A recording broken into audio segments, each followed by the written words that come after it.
Vipassana is a science of mind and matter, how the mind is influencing the body, and in return how body is influencing the mind. And it all happens at the depth of the mind. The conscious mind does not know what is happening deep inside.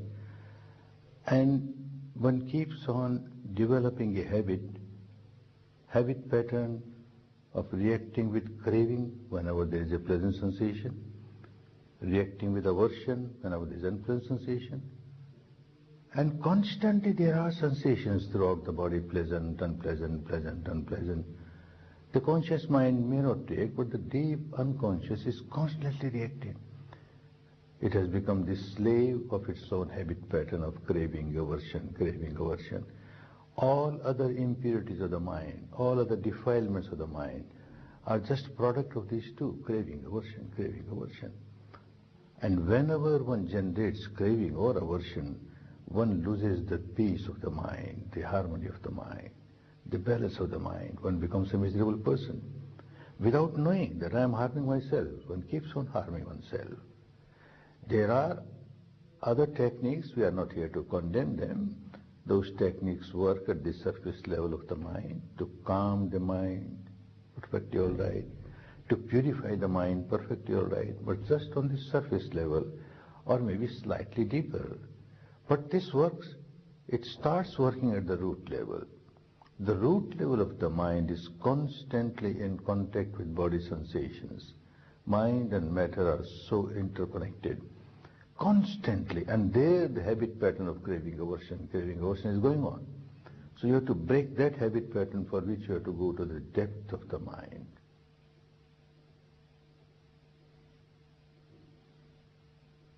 You have to make a part of the mind very sharp. So you join a 10-day course, and 3 days continuously you have to work observing the breath as it comes in, as it goes out. Natural breath. No breathing exercise, not try to control the breath.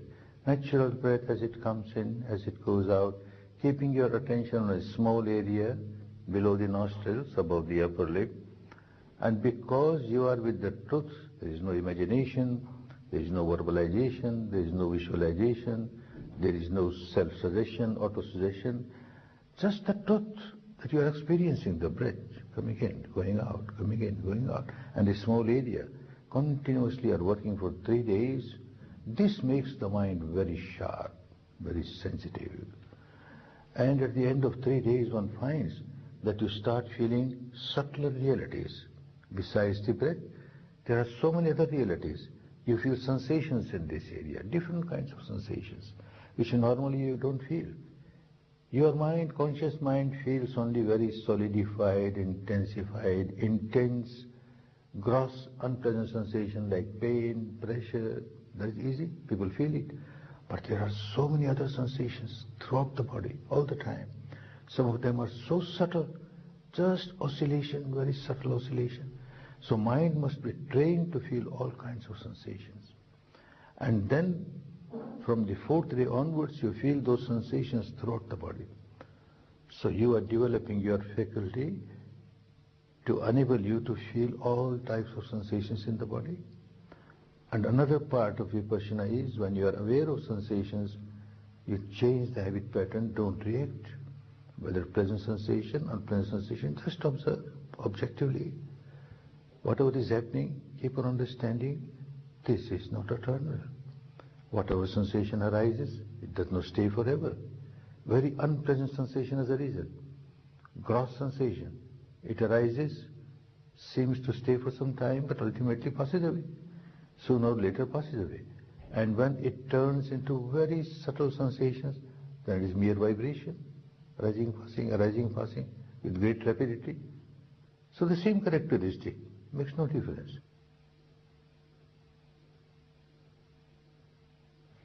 When you understand that whatever is happening within the framework of the body is constantly changing, that means the entire physical structure, the entire mental structure constantly changing, something which is constantly changing, what is the sense to react with craving towards it or react with aversion towards it? You understand? with the wisdom of your experience. This is not just an intellectual understanding. Now you are experiencing it. So the habit pattern starts changing from the root level. To change the habit pattern at the surface level of the mind, very easy. There are many techniques. We will work on that. It gives result. But then if the impurity is at the depth of the mind, accumulated, time and again, there is a volcanic eruption. It comes on the surface and you are again agitated. The whole equanimity on the surface of the mind is gone. So that is why Buddha taught us to go to the depth of the mind and work with the depth of the mind. So that habit pattern is changed at the root level. If the root is decayed, then the whole tree will be decayed. If the root is healthy, then the whole tree will be healthy. So work at the root level.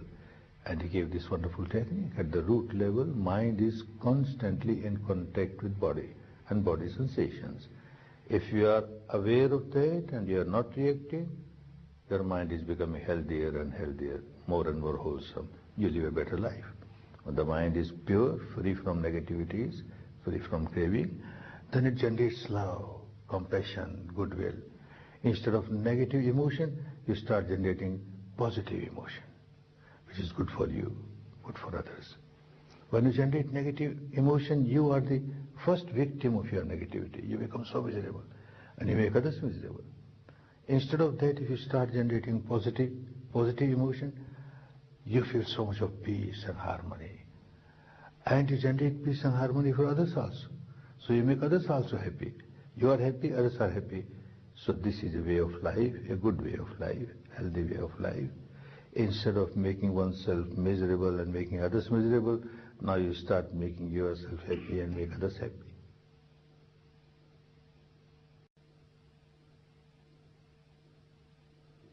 This is acceptable by everyone because it is not connected with any religion. There is no dogma, no blind belief, no cult, science of mind and matter. And you accept only when you experience something. Don't accept because the teacher says so or because the Buddha said so, nothing doing. You experience, you find it is good for you, then only accept it. And not only accept, then you live that life. Live a happy life. Blind faith is not involved, and it is so non-sectarian. Anybody can practice. You observe your breath. Now what label you give to the breath? It is not Hindu breath or Buddhist breath or Christian breath or anything.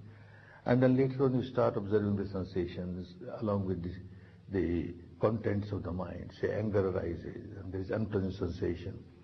You can't give label to the anger, Hindu anger or Buddhist anger. Anger is anger.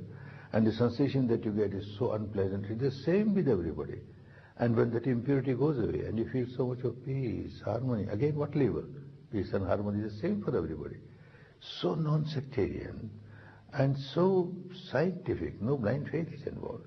It's a pure mental exercise. As you do physical exercise to make the body healthy, to keep the body strong, this is a mental exercise to keep the mind healthy and to keep the mind strong. Good for everyone. That is why people of every religion, every tradition are participating in 10-day Vipassana courses.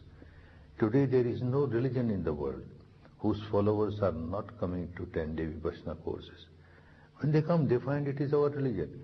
Because every religion has the same teaching as the essence. The same teaching is there. Live a moral life. Have a disciplined mind. Have a pure mind full of love, compassion, goodwill, tolerance. This is the teaching of every religion. But how to practice it? There must be some way, some method, some technique. And here comes a technique which helps you. One becomes a good human being. One is a Christian, one remains Christian for the whole life.